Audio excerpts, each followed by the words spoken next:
নমস্কার বন্ধুরা, আশা করি আপনারা সবাই ভালো আছেন। আমি ভালো আছি। আজকের যে ব্লগটা, সেই ব্লগটা হলো কিছুদিন আগে আমি আর আমার ছেলে আর আমাদের বাড়ি থেকে আমার মা, আমরা তিনজনে গিয়েছিলাম একটা অন্নপ্রাশন বাড়িতে। সেই অন্নপ্রাশন বাড়িতে গিয়ে কি কি কর্মকাণ্ড হলো সেটাই আজকের ব্লগ। তা বন্ধুরা, বেশি কথা না বাইরে আমার ব্লগটা দেখতে থাকুন। অন্নপ্রাশনটা ছিল আমার এক কাকু নাতনির। অন্নপ্রাশনটা হয়েছিল বালাইপুর বলরামপুরের একটা বাগান বাড়িতে।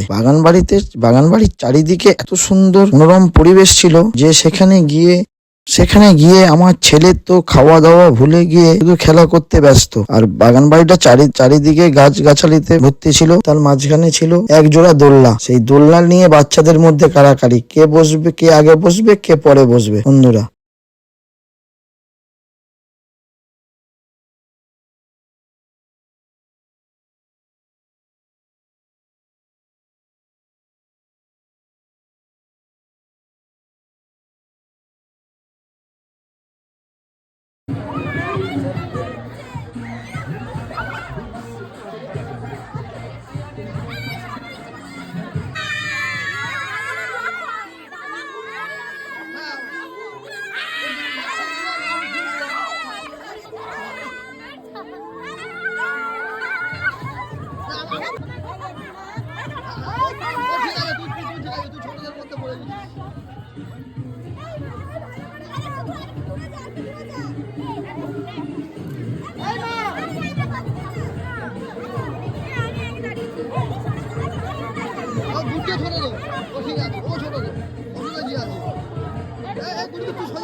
অন্নপ্রাশনটা ছিল দুপুরবেলা। তাই দুপুরবেলা অন্নপ্রাশন হওয়ার জন্য অনেক বেলা হয়ে গিয়েছিল। তাই আমি শুধু চিন্তা করছিলাম কখন খাওয়াটা দেবে, কেন খুব খিদে পেয়ে গিয়েছিল। তারপরে দেখলাম হঠাৎ একটু দেরি করেই আমাদের খাবার অ্যারেঞ্জমেন্টটা হলো। তারপরে যখন খাবার দিল তখন খাওয়া শুরু করলাম। বন্ধুরা, খাওয়া দাওয়া হয়ে যাওয়ার পরে আবার সবাই এক পোস্ত, কেউ ফটো শুট, কেউ ভিডিও শুট করতে ব্যস্ত, আর বাচ্চারা সে দোলনা চড়তে ব্যস্ত। তাই আমরা এদিক সেদিক করে একটু ঘোরাঘুরি করে আবার আমাদের যাওয়ার মতন আমাদের বাড়ি চলে আসলাম। বন্ধুরা,